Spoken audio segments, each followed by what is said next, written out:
పెట్టింది అంత ఎనర్జీతోటి, నేను ఆ ఎనర్జీతోటి దేశానికే ఇంత పేరు తెచ్చానంటే ఇదే ఎనర్జీ కరెక్ట్ క్యారెక్టర్ పడితే ఏమంటారు? సో అయ్ బాబోయ్. అండ్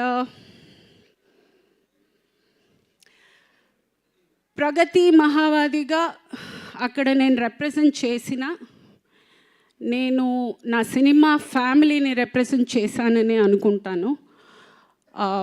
అంత పెద్ద ఒక స్టేజ్లో నేను అంత ధైర్యంగా నిలబడగలిగాను అని అంటే ఇక్కడ ఆల్రెడీ ఉన్న ఒక అనుభవంతో అయి ఉండొచ్చు, ఆ స్టేజ్ ఫియర్ లేకపోవడం అయి ఉండొచ్చు. సో డెఫినెట్గా this is for the entire cinema.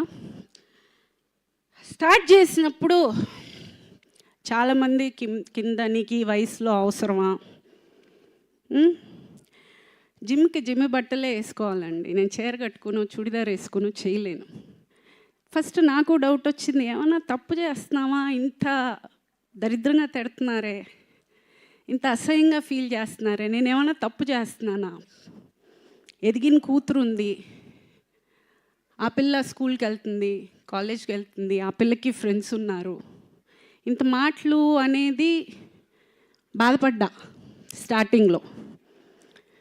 సరే ఓకే, ఆ బాధని ఆన్సర్గా ఈరోజు అందరికీ వచ్చింది అనుకుంటాను. ఎవడెవడైతే ఈ వయసులో అవసరమా అన్న ప్రతి ఒక్కడికి ఇదే అండి నా answer. This is my answer. And ఇంకొకటి, ఈ ఏషియన్ గేమ్స్లో నాకు వచ్చిన మెడల్ని నేను సినిమా సంబంధించిన ప్రతి లేడీ ఆర్టిస్ట్కి నేను డెడికేట్ చేస్తున్నాను. బికాజ్ మాట అనడం, మాట దొరలడం చాలా ఈజీ. అమ్మాయిని చూడగానే ఒక ఫోటో పెట్టిందంటే మాట రాసేయడం చాలా ఈజీగా రాసేస్తారు, ఆలోచన ఉండదు. ఇంట్లో వాళ్ళకి ఒక ఫ్యామిలీ ఉంటుంది, వాళ్ళకి పిల్లలు ఉంటారు, వాళ్ళకి పరువు ఉంటుంది, వాళ్ళకి బాధ ఉంటుంది, ఏది ఉండదు. ఏదో ఒక చైర్ ఉంది, బెంచ్ ఉంది, ఫర్నిచర్ ఉంది, ఒక ఆర్టిస్ట్ ఉంది. Please don't. ఇలా కూడా చేస్తారు, బాధ మాకు ఉంటుంది. దయచేసి కమెంట్ చేసే ముందు ఒక్క నిమిషం ఆలోచించండి. ఏమంటే మన ఇంట్లో కూడా ఉన్నారు కదా ఆడవాళ్ళు, అదొకటి ఆలోచించుకోండి please.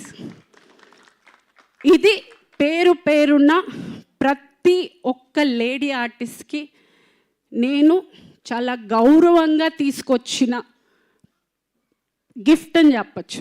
For all the lady actors, I'm representing the women of cinema, I'm celebrating women of cinema and I'm proud of it. I'm proud to be a part of cinema. With all the women, I'm proud of each and every woman of cinema.